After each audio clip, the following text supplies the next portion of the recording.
Hello again. I gotta find a better intro besides that. Hello again. What I'm gonna do. Jerzy Drozd, cartoonist and teaching artist. All the links about me are up there. And what am I doing? What is this? This is a watercolor block. Hansen watercolor block. Fairly inexpensive piece of watercolor. So, for those who don't know, I mean, it's a bunch of sheets of watercolor that are glued around the edges so it doesn't buckle and warp while you're drawing.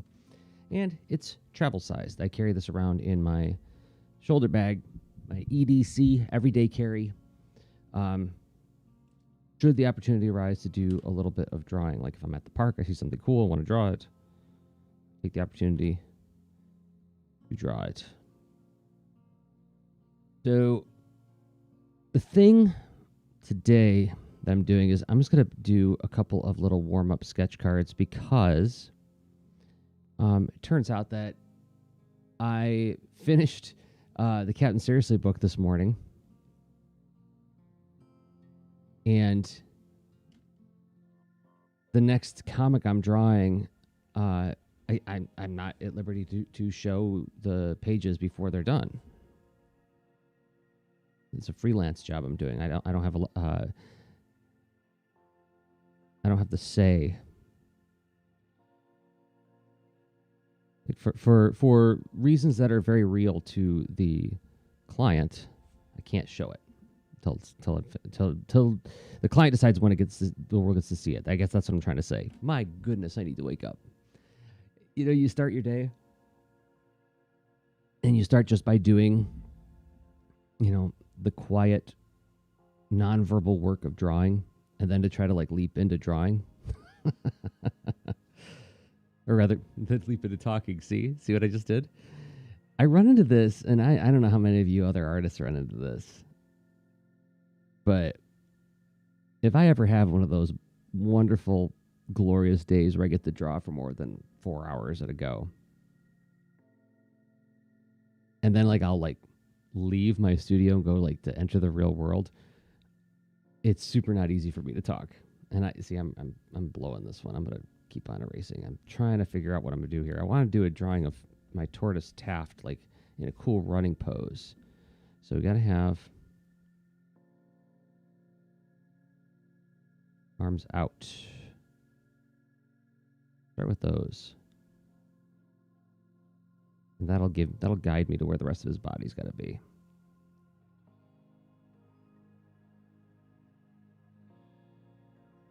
Draw the bottom of his shell to figure out where the other parts go. There we go. That wasn't so hard, Jerzy.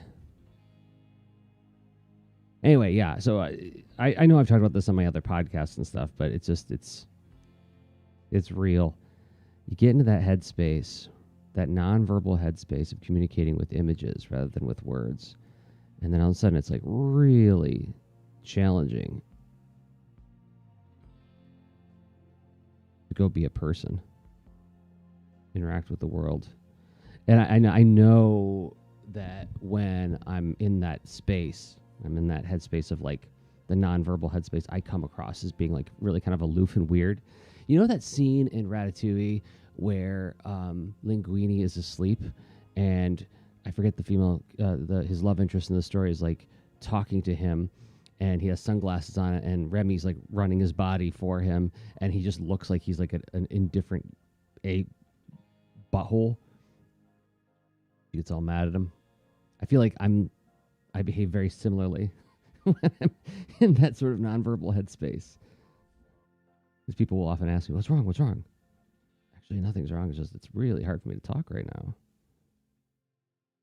now. Okay, now we're getting somewhere.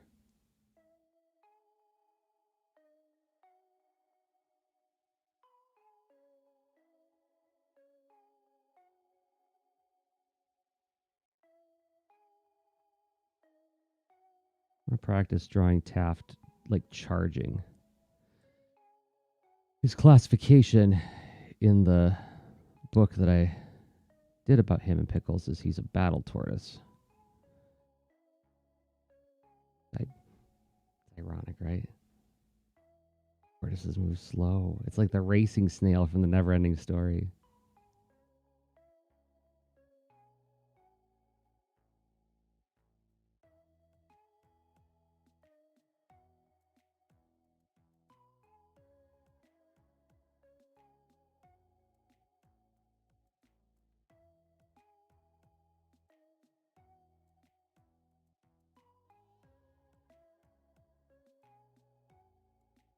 Oh, hello, Sean. Thank you. I am so grateful to hear that the stuff that I've been putting out in the world has been useful to some people. And Deirdre, I'm not really an artist. Being a person is difficult sometimes. Being a person is difficult a lot of times, right? Being a person is a pretty demanding thing.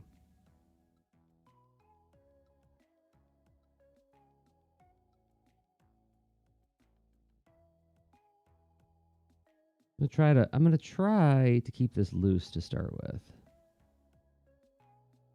Because boy, wouldn't it be something if I was able to pull off 2 of these in one go? See, I'm always trying to like figure out like how do I hack the game?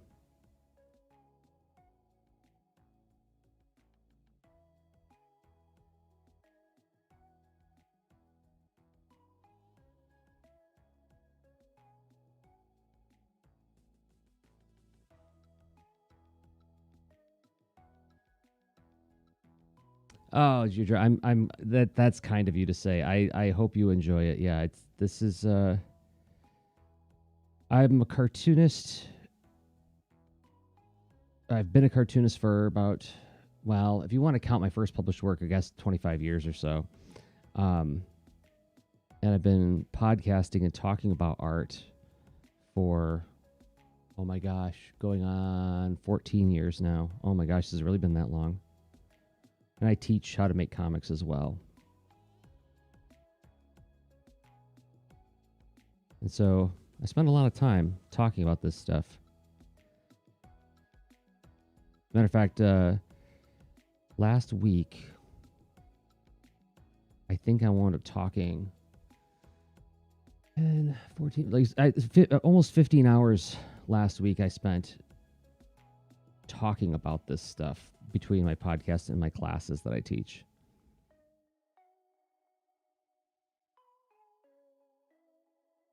Ball pen sketching, the best antidepressant. Well, yeah, like something I do I have it in my sketchbooks? Yeah, because one of the things I use a lot is I actually have these multi-pens that I got from Jet Pens. They do not sponsor me, by the way. So it's 5 different colors. It's a refillable. And yeah, when I'm at meetings and if I don't have to be like really like capturing all the notes that are happening at the meeting, like doing like this color pen sketching is like one of the most pleasurable things in the entire world. Getting lost in doodling. You know, let's see if I can put some like interesting plants or something. Just want to do something besides. I always do like rocky terrains, which are like for me at least very easy to draw. It's really easy for me to create a sense of depth and perspective with them. Just do some overlapping little waves, right? But I'm gonna also try to do something that just feels. I just had this conversation with a student recently too, where they were asking me, "How do you draw trees?" I'm like, "Well, the way you draw them is probably like pretty straightforward. You just draw the trunk and then you draw the stuff at the top. But like if you want to make them feel more natural, try to get some asymmetry in there and try to split the root."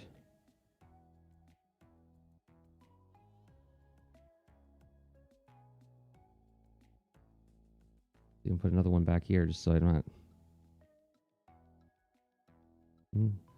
Deadwood looking trees.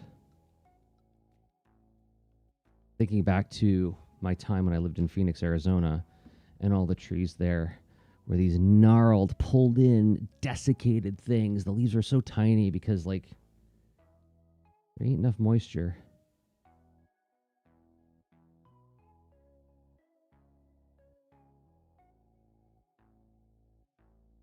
Okay. think I'm getting somewhere now. See a couple false starts, but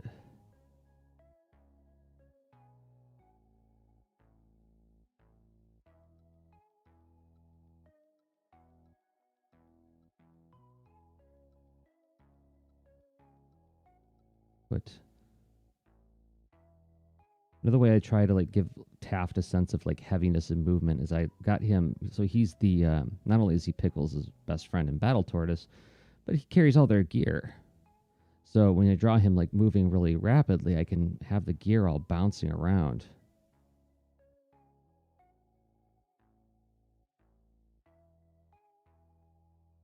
Have some drapey ropes.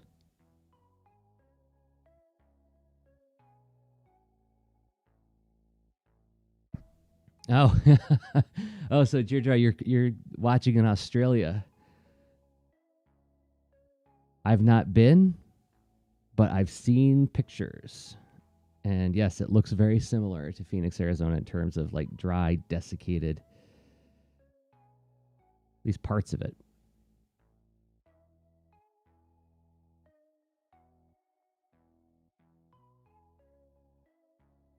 I'm broadcasting out of Columbus, Ohio. So the American Midwest.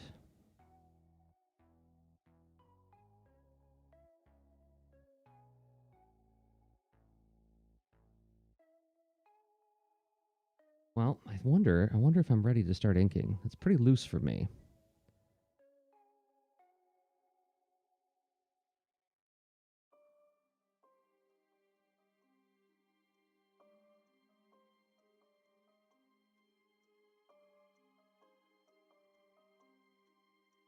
But I do want to try to get more than one of these done.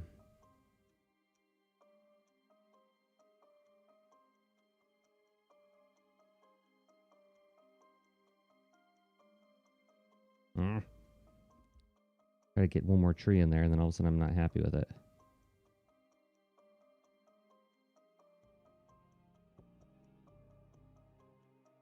All right, so now it's time to break out the Pentel color brush pens with waterproof ink.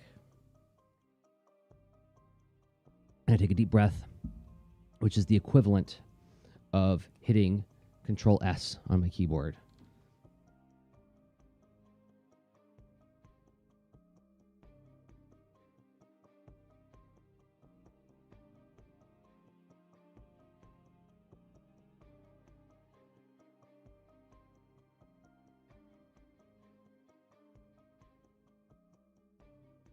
We do a little bit more turning of the page now, spinning it around.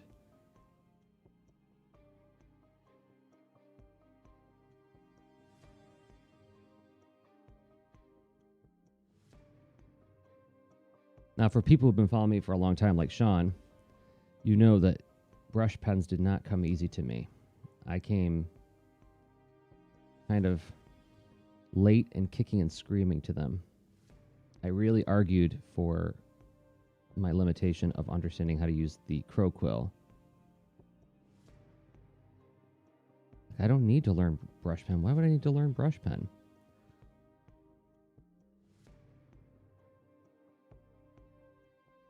And then I tried it, and I saw its potential. For me. I'm not prescribing it to anybody else. I saw how I could use it and how it would be fun to use. But I didn't come to it easy after that either. It's like I took a year to learn it, of just doing like warm-up ink sketches every day for about a year. Until it started to make sense to me.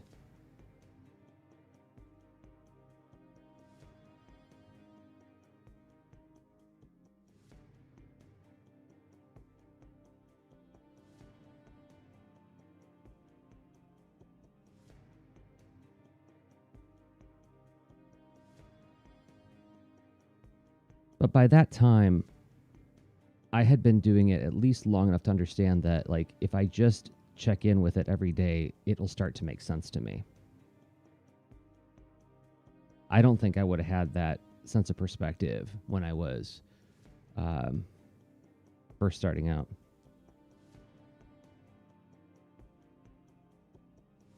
Yeah, Sean, I think that's a great way of putting it. It adds like a little bit of like life to the line. And that's another thing that like I don't think would have made as much sense to me when I was first starting out. When I was first starting out, and I think this is probably similar for a lot of artists, you're just trying to draw it correctly. You're just trying to draw things accurately and make it look like the thing that you want it to look like. And that is such a tall order. There is so much skill acquisition at that stage. That's starting to think about abstract things, about how lines can be like poetry. This is something I teach in my class now, is like how lines are like visual poetry, in that there's no lines in real life, which means in a comic, nothing is real, which means everything is equally real, which means it's equally, it doesn't have to represent a literal thing. Like, so when I say, this is a pencil, that's a fact. That's the name of the thing, right? And that's the way language works with when you're defining concrete, literal things. But in a poem, you can say, oh, Sean, you are a rose. Oh, Sean, you are a swan. And if Sean says, oh, make up your mind, rose or swan, he's not getting it, right? That's not what I'm really saying. I'm saying, Sean, you're awesome. So lines are the same idea, where they can both represent things, but then represent how something feels. And then that way, they're like visual poetry. Now, do my sixth graders fully grok that? Probably not. But I'm introducing them to the idea as soon as possible, so that when that moment happens, when it unlocks, they're like, oh my gosh, this is like what Mr. Drozd said.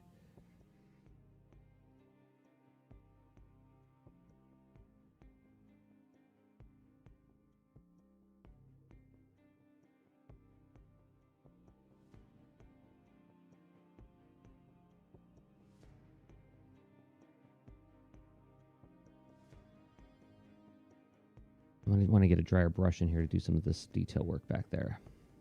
So I'm going to keep on just defining my shapes for right now.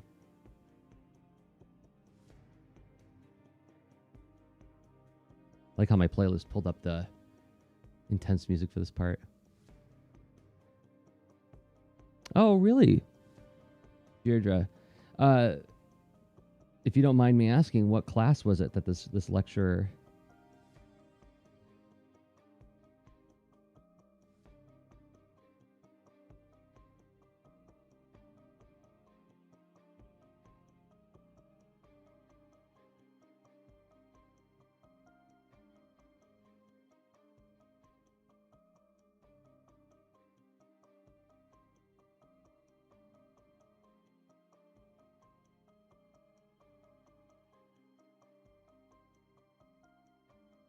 Look at that action tortoise. He looks so intense.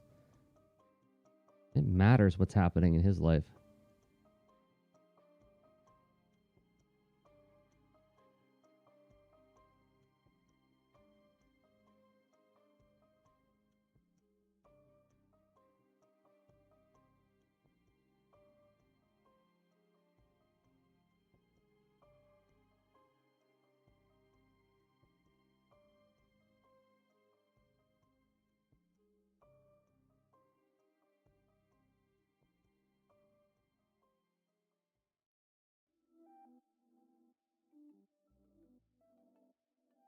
Medieval history, doctorates in both history and theology.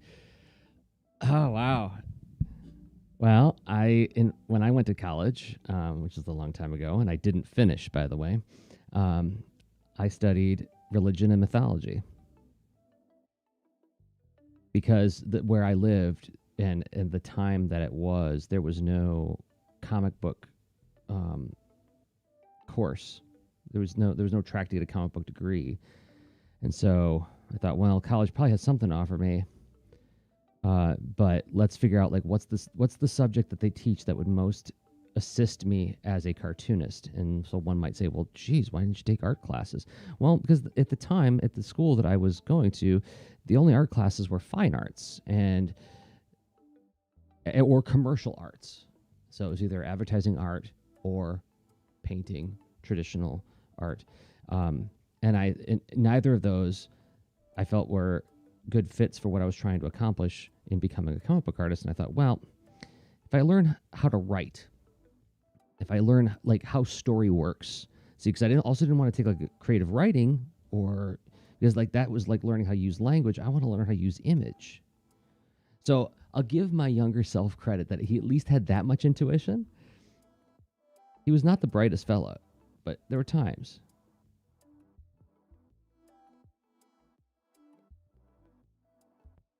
But that's very flattering, Jerzy. I'm very. It's very kind of you to share that, and I'm really grateful that whatever I'm doing is working.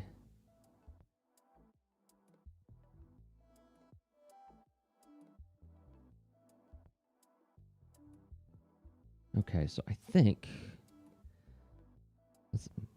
Shall I give this background tree a shot and see what I get?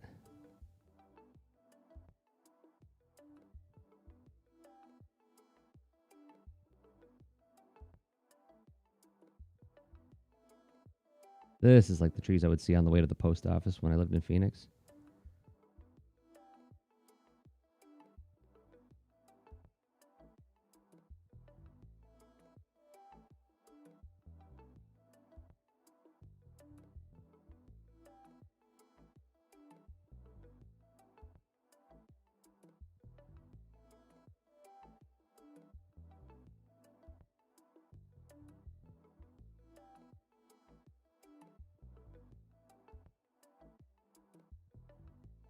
I just did a course. I'm in the middle of doing a residency at a middle school here. And for those who don't live in the United States, I don't know how that maps onto whatever school system you have, but it's like ages 12 through 14, somewhere in the neighborhood. And we're doing I did a unit on world building and how we think about how different places have different characters. And I use my own life as an example of like the different places I've lived in the United States. And I've lived in East Texas. I've lived in Phoenix, Arizona. I lived in Michigan. Now I live in Ohio.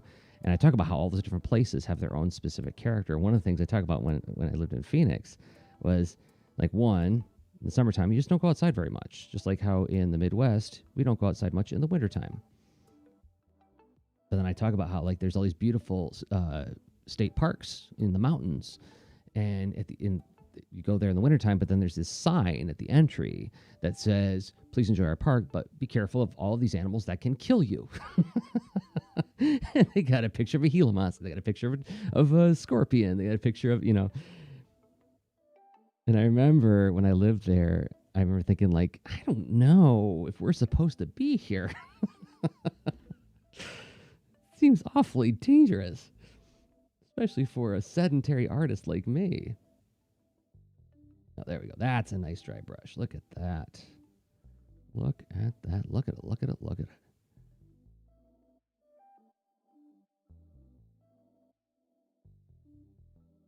Oh, that's satisfying. Can't wait to get to work on Taft's details. Let me finish some more of this tree. I'm really not crazy about that trunk. Let's see if I can do with that. Let's see if I can split it off. It's too thick at the bottom. It's too late for that. Gotta live with it. Can't white it out because I'm gonna watercolor this.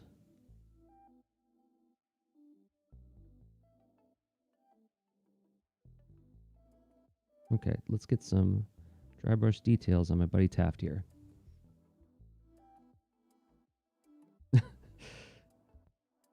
So with the jellyfish, it's just sort of like luck of the draw.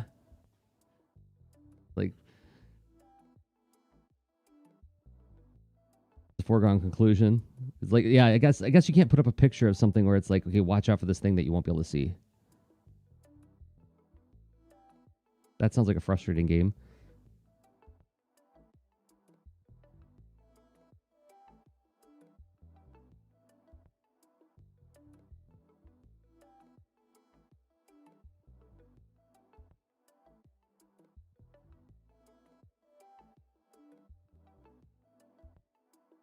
I still haven't like sort of fully revealed his design to myself, this character. Like I keep oscillating between doing like fairly smooth and uniform scales on his forelegs or really jagged and rock-like scales. I'm not sure what I like better. Maybe you'll have a great swim at the beach. Maybe you'll die. Welcome to Australia. That's kind of like it was the tone in Phoenix, Arizona as well. At least to me, gentle, soft Midwesterner who wasn't used to walking outside and seeing scorpions just walking around on the ground. And like the people who lived there were all like, well, it's only the small ones that can kill you. Like, what? And when I walk outside in the Midwest and I see an ant on the ground, I don't think, oh, it could kill me. I guess we have murder hornets now, so maybe what am I talking about? David, good to see you, David. You spent most of August last year in Phoenix, and it was so hot. Oh, you went to Phoenix in August. I am sorry.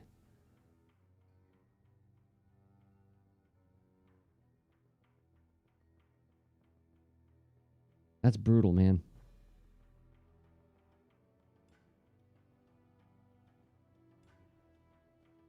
Yeah, I don't know how people do it.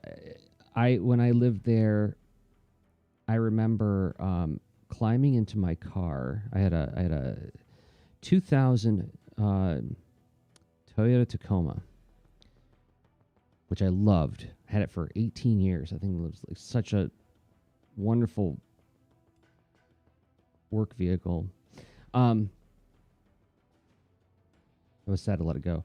But I remember getting in the car, and when you would leave your car in a parking lot, and if you didn't put up your sunscreen to block out the sun, it would be like, actually, even if you did, I remember it'd be like 130 degrees inside Fahrenheit inside of the cab of the truck. And I literally burnt the underside of my arm because it touched the seatbelt. I had like a welt. And that's how hot it was. How hot was it? That's how hot it was. It was hot enough that I remember one of my first, when I knew I was becoming acclimated to the city, was I think like my third or fourth year there, and I was waiting at the bus stop to take the commuter line to go to work. I was working as a freelance, or no, I was a graphic designer at a real estate magazine at the time. This is like when I was working on my first webcomic, and I was waiting for the bus, and it was 40 degrees Fahrenheit, right? And I had this big puffy winter coat on, and I'm standing at the bus stop, and I'm shivering. I'm like, okay, I've adjusted to life in the desert. It's a dry cold. All right, I think this is good enough.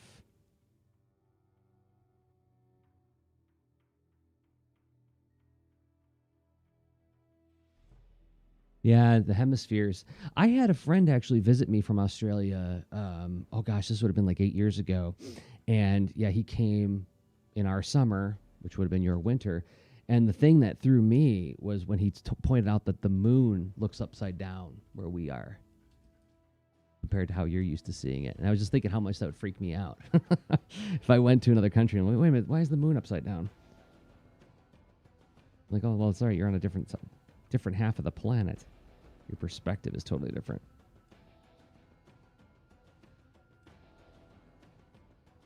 So now we erase the pencil. By the way, if anybody's curious, I say this every stream, but it's worth repeating. This is the pencil that I use. The Uni Blue Nano Dia color. It's just the regular blue. It's not the non-photo blue.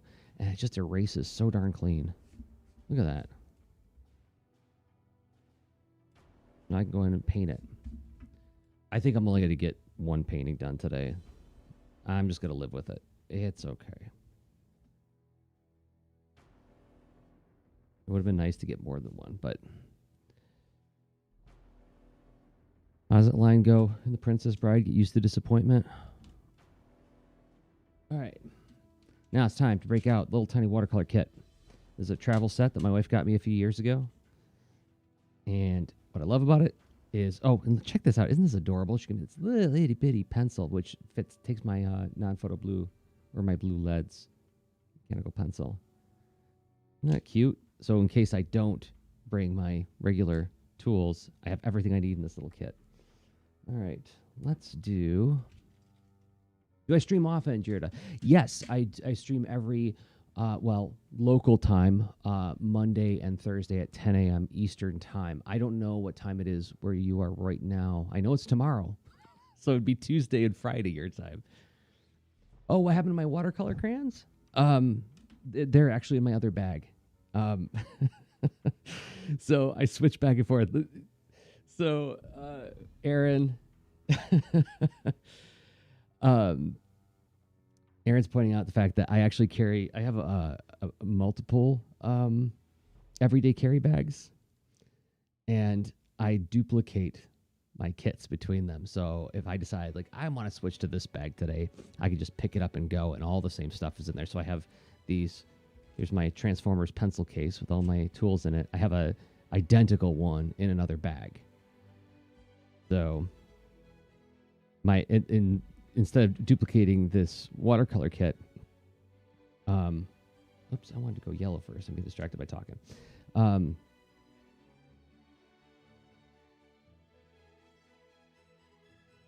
I have a set of watercolor crayons that I use. And they look like crayons. And when I draw on there, then I just add water and I can blend it. And it starts to look like it actually is watercolor in crayon form. Oh, Jerzy, I'm grateful to hear that. I hope that these continue to be fun for you to listen to and watch.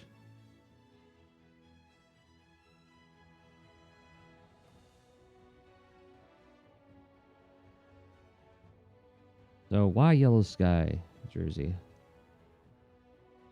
Well, most of you who are watching, who are at all familiar with the stuff that I enjoy, know that I love Masters of the Universe, the Filmation show, and they always had these, or a lot of times they would have these green and yellow skies, and I adore that look. It just feels like familiar enough, but otherworldly enough. I want to get a nice saturated sky like this. Just stumble in some green clouds.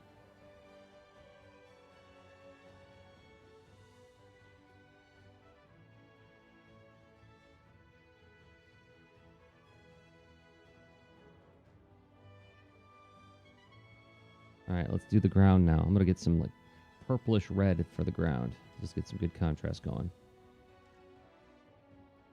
Try to get this in the shot so you can see what I'm doing here, because I got kind of a tight shot going on. I'm going to back up. There we go. So you can see a little bit more of all the action happening. Hey, Cindy.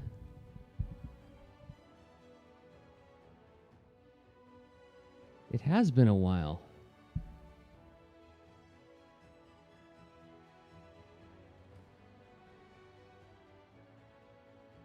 I'm as far as the new Masters show, I'm standing back and I'm waiting patiently. I'm sure it will be brilliantly produced and executed. There's been a lot of what Kevin Smith has said that made me go like, okay, well, maybe it sounded like it won't be for me. That's okay, because I have the show I grew up on, and it's not going anywhere. So I'm not feeling like terribly. They don't have to keep making shows for me. I'm very satisfied with what I got. So, but I told this before. I was in the room when Kevin Smith. I was at actually a He-Man convention, which I always love saying out loud, because like first of all, like 10-year-old me is like so stoked there's even such a thing as a He-Man convention, and then the other part of me is like the self-conscious adult who knows that like okay, not everybody wants to go to a He-Man convention. Anyway, so I was in the room when Kevin Smith showed up and announced that he was doing that new show, and the room went bananas. They were very happy to hear that. Put water in there.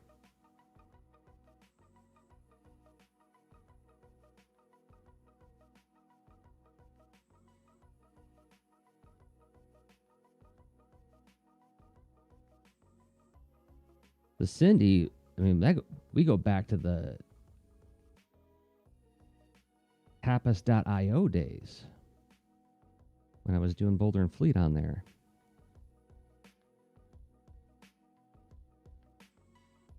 Cindy was this excellent sort of community leader there who like really rallied people to like work together and collaborate and have fun on Tapas.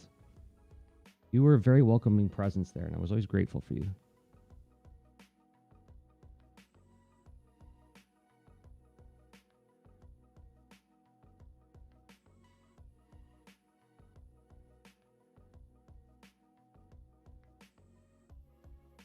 Yeah, Tapastic.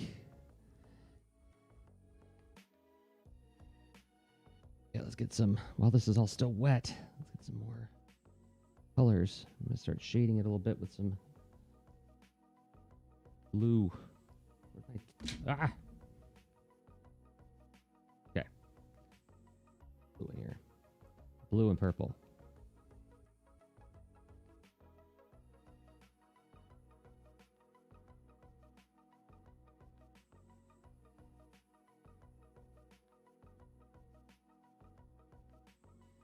I was working on a webcomic with my friend Dan Mishkin for a while called Amazon Academy.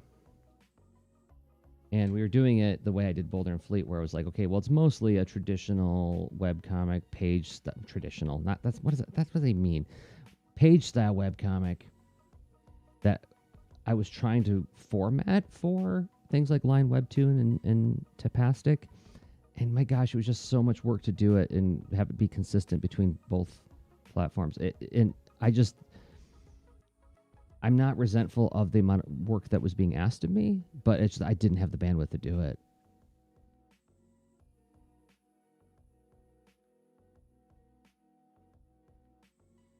So I quickly fell out of doing it. And I was getting, it was bumming me out as I was getting a good reaction, especially on Line Webtoon from it.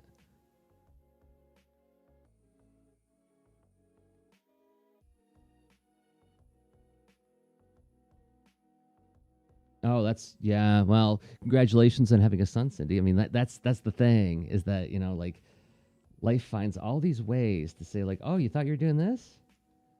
Are you now? You got an agenda? You got plans? Oh, that's good. That's cute that you have plans. Because I'm life. I'm the biggest kid in the block, and I get to say what happens.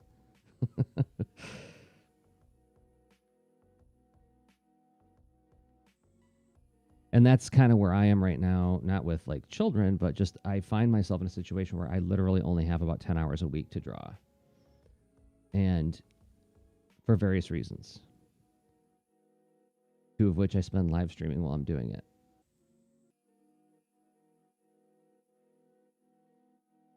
And so I have to be judicious about what I put my time into. What I put my time into? Is that a proper sentence? I don't know.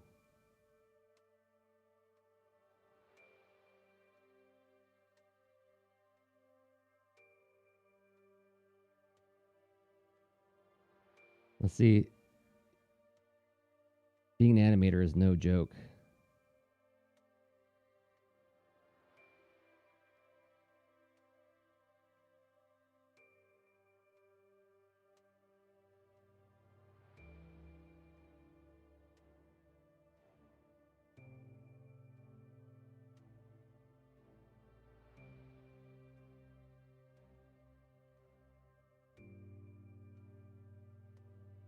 I hope you're enjoying it, Cindy. I mean, I hope that, that it's satisfying work.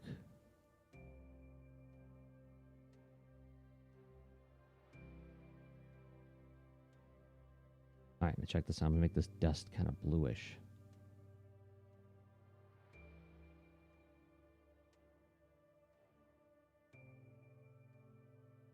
I'm going to go in and put some water ahead of time so it blends nice.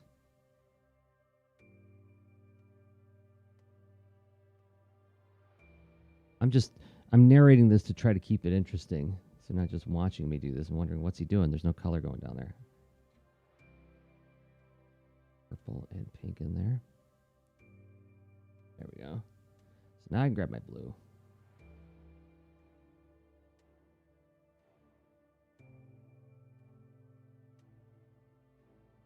Nope, gonna need a little bit more of that purple in there, just a little bit.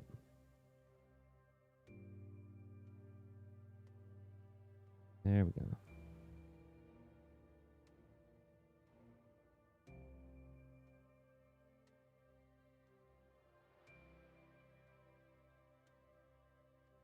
This was one of those things about watercolor painting that I was so afraid of when I first started, and now I just love it. This whole just mixing colors on the fly and try to work really fast to get them in there.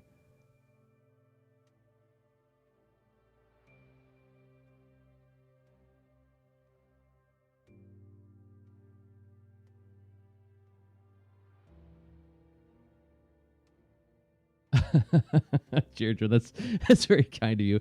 I'm glad. I mean, I know this is something I teach. So I actually do like training of like teachers, like how to teach them to teach comics in the classroom. And one of the things that I try to like really impress upon them is that to the untrained eye, this looks like a magic trick, right? And so like even the teachers who think that I can't draw, I'm not an artist. I'm like, but if you just do it quickly and don't let the hesitation show, if it make it feels like effortless, and it always works. Kids lose their minds when, and I'm not saying that you're doing that. I'm just pointing out the fact that like this effortlessness is what makes it look so like surreal. It's like something I do in my class, just as an aside, is I'll tell the kids, you know, when this is just to demonstrate that fluency and that sort of the speed and effortlessness. I would tell them when I was a kid, I remember thinking 3 looks like a nice number and 7 looks like a mean number, right? Well, why would I say that, right? And then I would say, well, if you take a 7, put another 7, 7, 7, 7, 7, 7, 7, 7, 7, 7. And I go, right? Nature's filled with dangerous and dynamic things that are pointy. And pointy shapes make us think of dangerous and dynamic. Not evil, but dangerous and dynamic, which is why villain design, you often see a lot of points on it. Often, not always, often. You know, but it's when I get to this point, when I do the mouth, that you could hear the kids all gasp, because it's like it was a 7 a second ago and now it's a shark, right? And it's not a great looking shark, but it's the speed and the effortlessness of the image coming together that makes it look like a magic trick. And I'm fully aware of that when I'm doing this stuff in front of, you know, young people or people who don't think about drawing all day. How's quarantine life been treating me? Well, you know, Cindy, I mean, for a lot of us, I don't know how it was for you. I mean, as an animator, I understand that it is my understanding, I should say, that a lot of animation still stayed in production because a lot of it can happen at home, right? So for me, it's like not a lot changed because I was already working from home for the past, 15 years now. It's different because now my wife is also working from home. So we're, my day is a little bit different in that I now have a buddy that I can go for a walk with in the middle of the day. For people who have children, though, like you, like this is one of the things where I got like a little bit kind of, let me say, I was looking over my glasses at some of my fellow artists because when the quarantine started, they were doing the whole welcome to my world. I'm like, well, you know what? We've had a lot of time to adapt and adjust to this.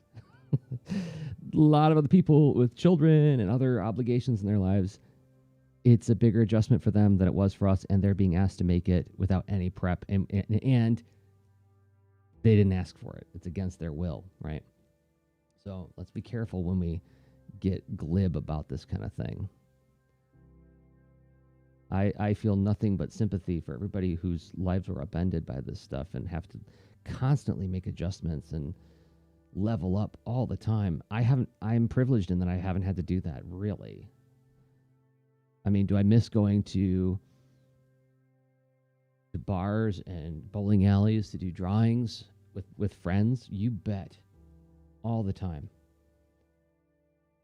But I know that will happen again.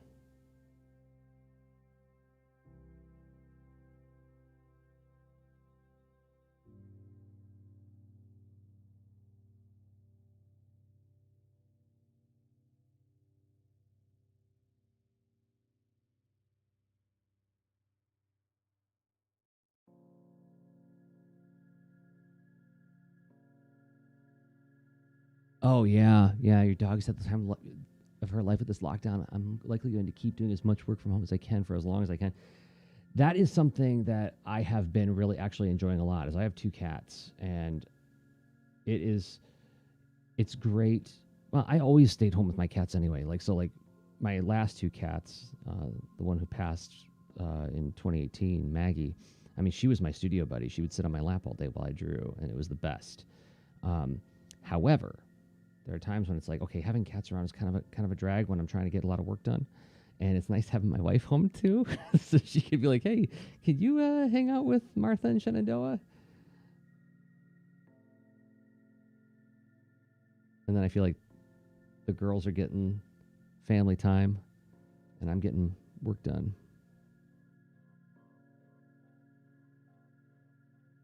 And a little bit of purple in there while it's still wet. The way that comes together looks so good.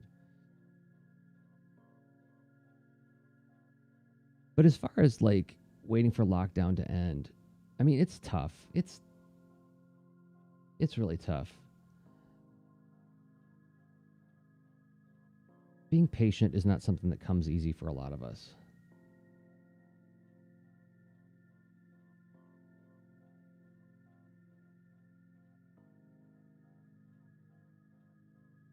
And it's the anxiety of going out to do things that you need to do, like when you got to go get groceries or something. That's no joke.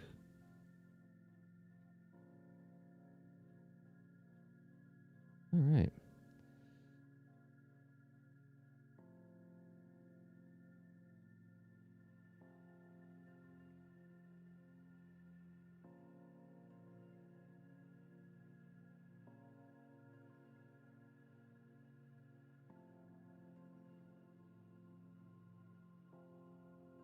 I remember reading some articles, someplace or other, about how like it's going to be an adjustment for a lot of our pets when a lot of us go back to working outside of the house.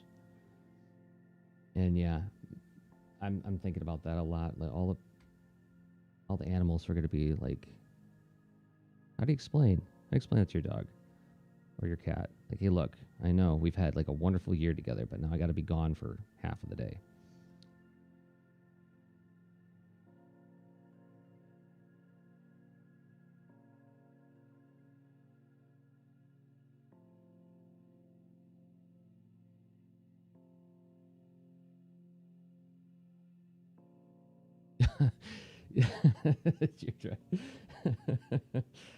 This is one of those things that I like jokingly talk about in comics is like one of those jobs. And I mean, I know that the other artists here will back me up on this. And Cindy, the animator, will back me up on this. Is like, do you like to be alone for 10 hours a day and not talk to anybody? Hey, welcome to comics. Comics is for you.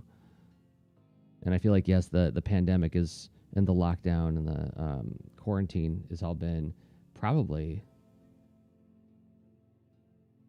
very congruous with being an introverted person.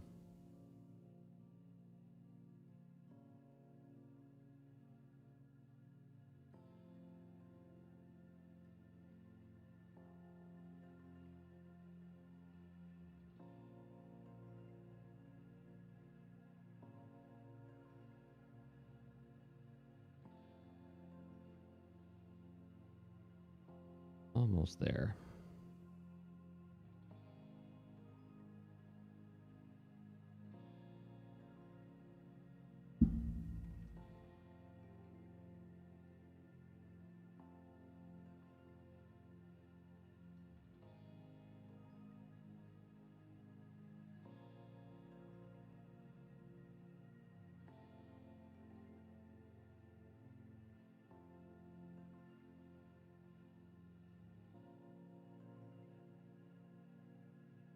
Yeah, I mean, another thing that a friend and I were talking about is how, like, at least for us married folk, this is also like our first taste of retirement. It's like this is what retirement's gonna be like, huh? I'm around you all the time. That's been an interesting experience as well. Thank you, Deirdre. I'm glad this is starting to look okay.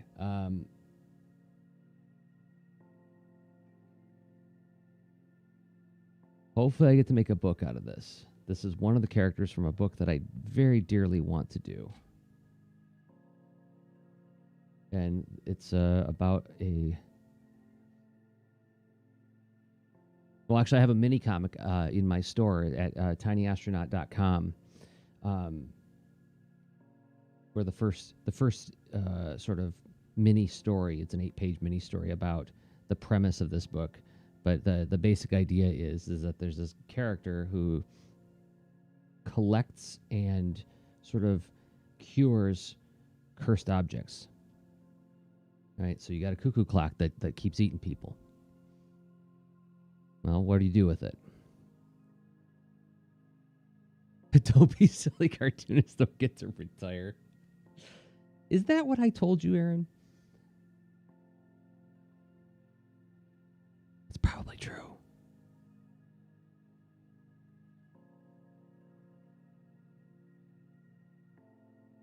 So everybody, Aaron Polk is here, who is a good friend of mine. Been a friend of mine for a long time. Comics colorist. Also, if you haven't checked it out, runs the Comics Discord server. I don't know if you can post the invite link here, Aaron. If you can't, I'll try. I've been like really jonesing to get in there and do some streaming with y'all.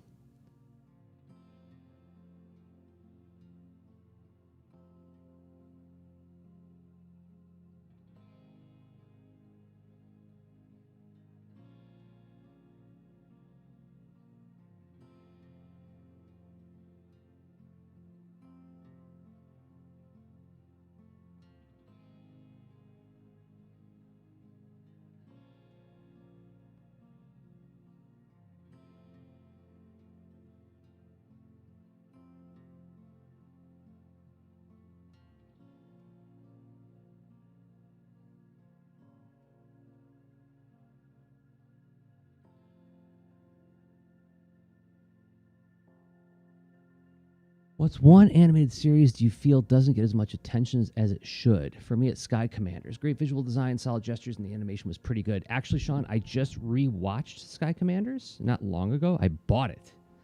And I agree. I think it's... As a matter of fact, I did a talk. I did a public talk about, and you can find it on YouTube. It's called... Knowing's Half the Battle, what 80s cartoons really teach us. And I basically explore what 80s cartoons teach us about writing. And I use Sky Commanders as an example of there was a project where you are faced with a toy that has very limited potential for storytelling. What's the toy's playability? You hook them on a rope and you send them down the rope. Boom. That's what the toys do, right?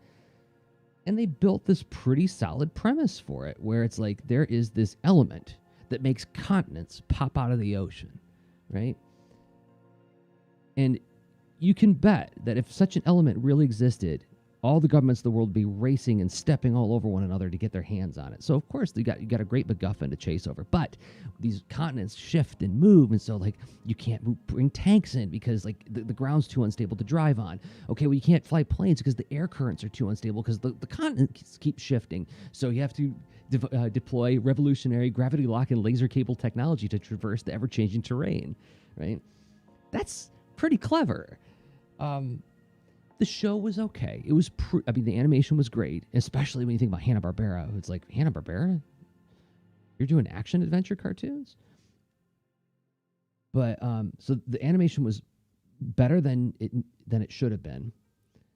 And the storytelling was, there were times where it was very much okay, this is Cold War stuff going on here. You could tell this is right when we were in the middle of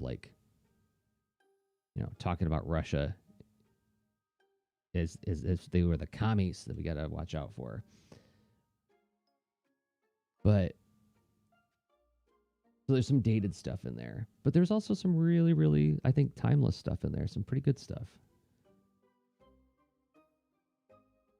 So I'm with you. I think Sky Commanders is a pretty. It's a worthwhile show to revisit.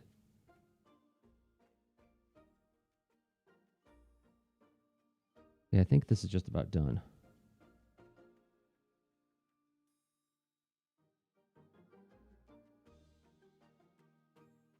Some yellow on the... Oh, I didn't do the ropes. Follow the ropes.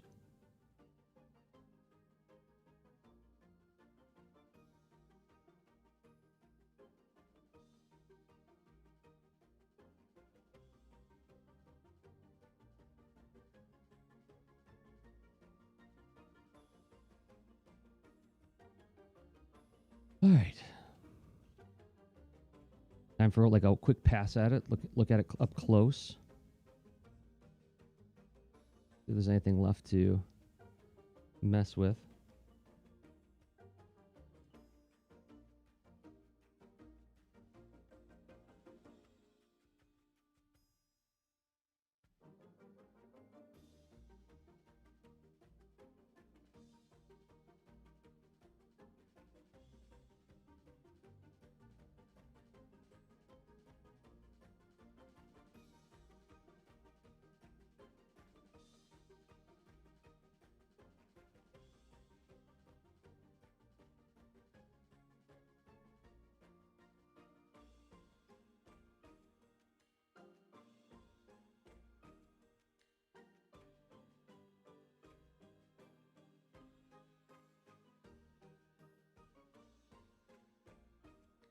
How do I feel about hand animation when used with games? Spiritfarer, for example, I found that the combination of the animation style and the story made it truly memorable, perhaps more so than it would have been if it was computer modeled graphics. I wish I could give you like a really like informed opinion on that, Deirdre. I don't get to play as many games as I would like. I've had my eye on Hollow Knight for a while now, just because I heard it's a really good Metroidvania, and I'm a big sucker for Metroid games. But one of the curses of this job is just not as much time to game as I would like. So I'm just hideously out of touch with what's happening in video games. One of the trade-offs. Thank you, Cindy. Yeah, purple's like my go-to shading color when I'm watercoloring. I really like it. I'm gonna see if I can put just like a little tiny bit of indigo in there as well and see if it ruins it. Mix some indigo with some green.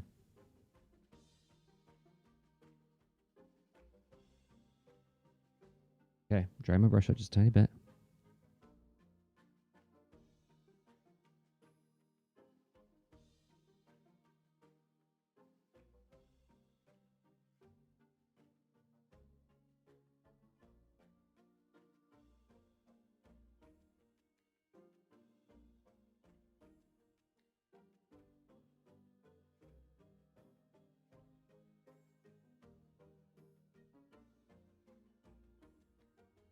I don't want to overwork it.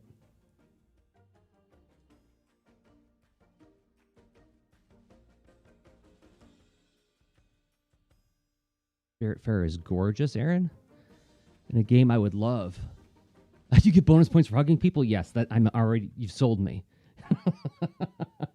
I was playing very briefly that Kirby game where you can sort of share your energy with your friends by like giving them a kiss, and I was like, oh my gosh, this is the most adorable thing I've ever seen. So yes, anything that promotes like cooperation,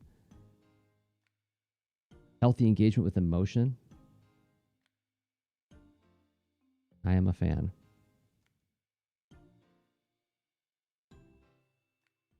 I got just a few minutes left to put my final touches on this.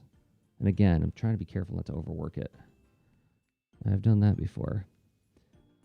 When my watercolor instructor looks over my shoulder and says, oh, well, you tried. True story.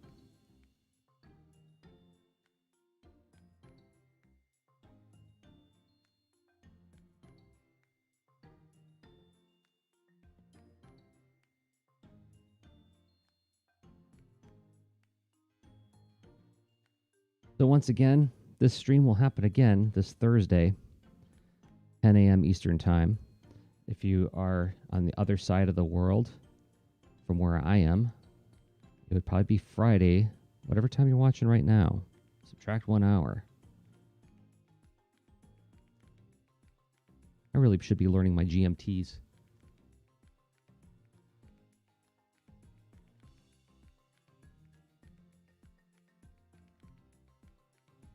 Well, that might be it. So, yeah, we'll see what I'm going to be drawing on Thursday. But thanks, everybody, for hanging out with me. Once again, just for review, here are the tools I used.